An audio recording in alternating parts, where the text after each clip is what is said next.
Hello out there, it's Jennifer, and thanks once again for stopping by for a video. Today's card is a clear card with die cuts that kind of float on the card. I'm a big fan of handmade cards that are a little unusual and unexpected, something that you can't buy at the store, and I think this card fits the bill. So you can see here that my card is clear with just a little bit of stamping, but it has these balloon die cuts that kind of float along it, and there still will be a spot that you can write a message on the inside. So for this, I'm using some new products from Avery Elle. However, you can use any products that you might have on hand already, and I'll talk about that in a bit. Here are the new balloon stamps and dies from Avery Elle. They can be used together, so it makes it really easy to cut these stamped balloons out, or you can use the dies alone with just colorful cardstock. There's a lot of things you can do with these, and I will be doing more with them in the future. I've already started another card that uses just the dies. Now when dies come connected, I use wire cutters to snap them apart. You can also just kind of bend them back and forth until they pop apart. They come connected just to make packaging easier. Okay, so now I'm going to go ahead and do my stamping. Because these dies are open, I can do the stamping first and then easily die cut around them. I'm using some Avery Elle pigment ink. This is a great pigment ink. You can see that it goes onto a clear stamp very nicely, and then it transfers onto the paper very nicely, and it doesn't really stain your stamps either, so that's one of the advantages of a pigment ink. So I did the blue balloon first, and I like how these have the words on them. I haven't really seen many balloon stamps out there with words on them. Next, I'm using the green for the smallest of the three balloons.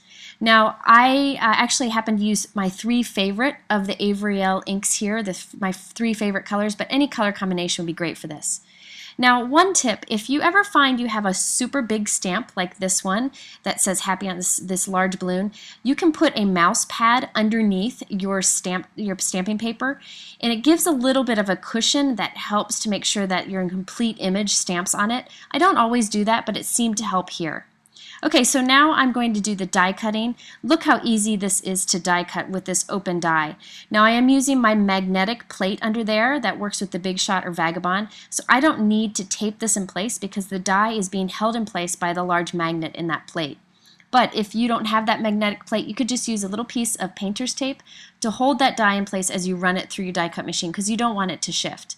So there we have my balloon perfectly cut out with the die. This saves a lot of time with fussy cutting.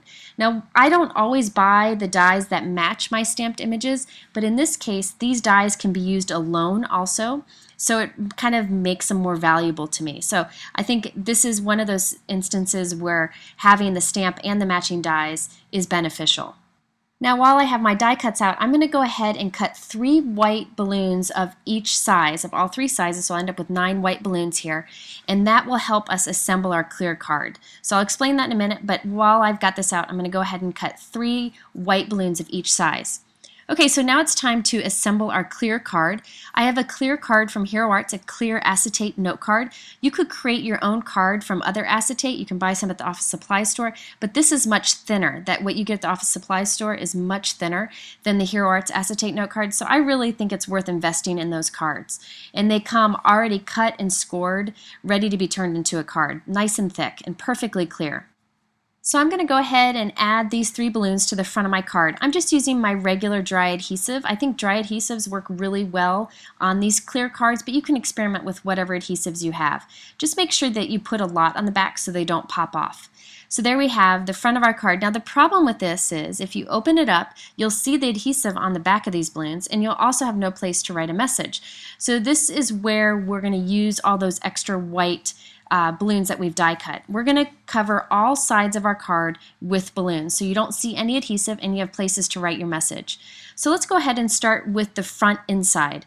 I want to hide all that adhesive, so I'm just going to take balloon die cuts of the exact same size and just glue them to hide that adhesive. So I'm basically sandwiching the clear front of my card between these die cuts.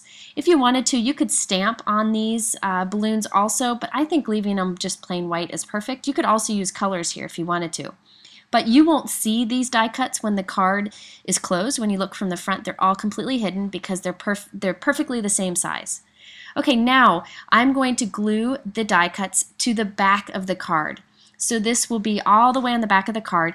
This is the easiest to do because watch, I can just look through and line up with those that are already glued to the front of the card.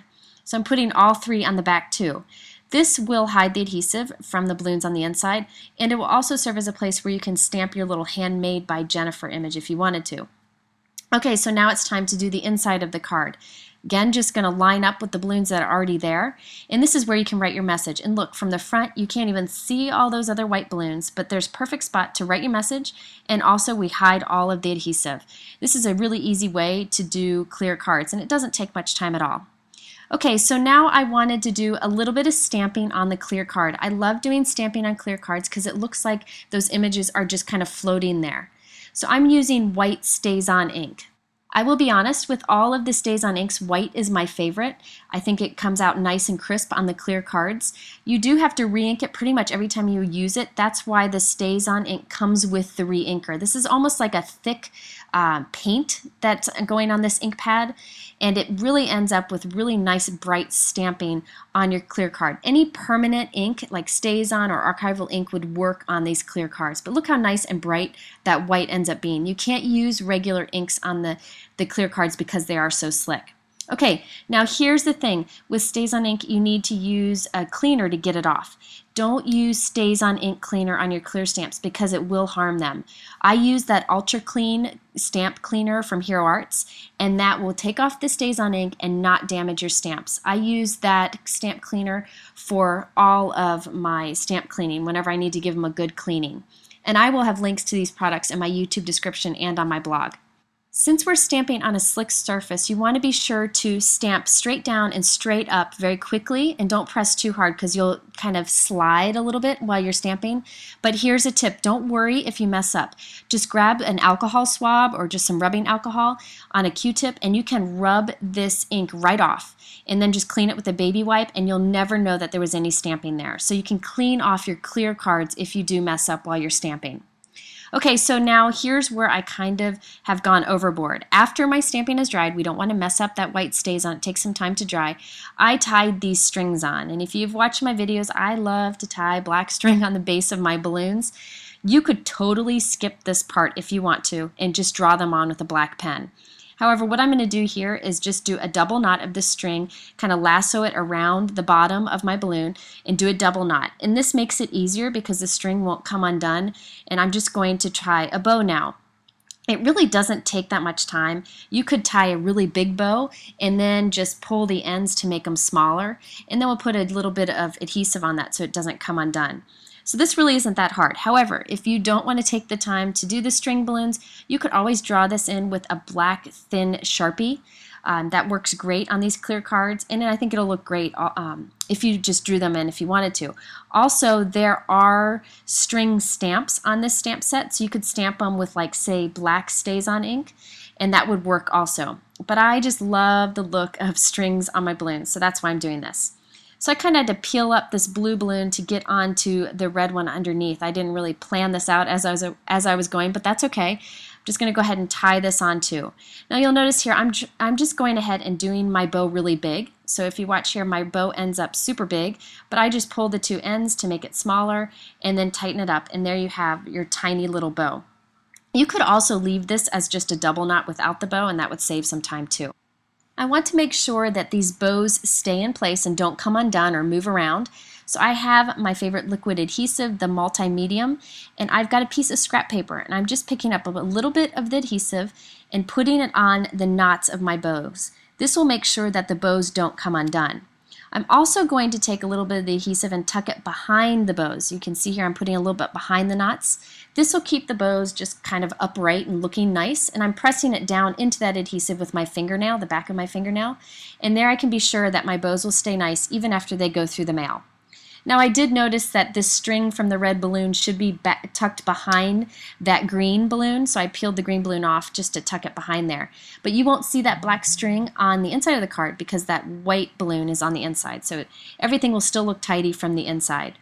So now I'm just going to trim off these extra strings, and I'll keep the 3 strings from the balloons hanging down, free-flowing off the card. So when the person takes this out of the envelope, the balloon strings will just kind of be hanging there. You could tack them onto the card if you wanted to with a little bit of that adhesive, but I kind of like them just hanging off the card there.